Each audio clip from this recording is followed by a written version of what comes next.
Hey guys, Don here. I want to share a tip, a practice mastery tip today. Basically, one of the struggles that I find, and I'm going to flip things around. Now, we're used to doing surgery and being the surgeons, but recently I had to be on the other end of things with my father, and he had open heart surgery, he had a valve done, and everything went great. And even during COVID, I was able to go in. I think it was because he was a little bit older.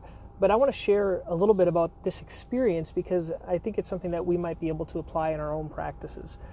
When I went there, even before I arrived as a son, I was on his HIPAA, and they called me, and the first thing that the social worker brought up prior to the surgery is they said that potentially he had some dementia.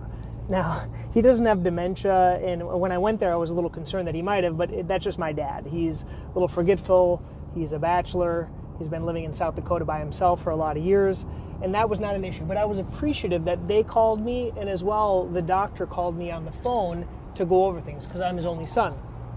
And that was the first thing, is even before I got there, I was impressed with the thoroughness of the interview with my dad, the preoperative visit. The next thing that I was really impressed with was the day of the surgery. Certainly we had to get there at 5 in the morning, and then the surgery started, or he would go in at 7.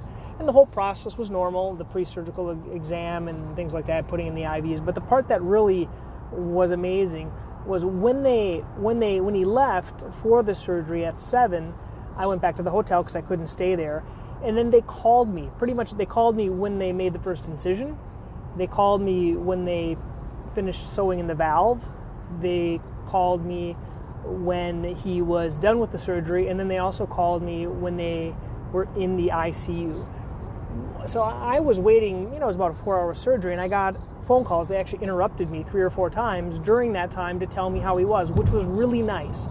And I think that we can take that to heart in some of our longer cases or the surgeries that we do, using the circulator to just call the patient, because on every medical record you have who's going to be picking them up or who's with them, and just calling them to let them know that they're doing okay or what part of the surgery you're in. And this can even be automated, have the staff, they just know that, or you can tell them.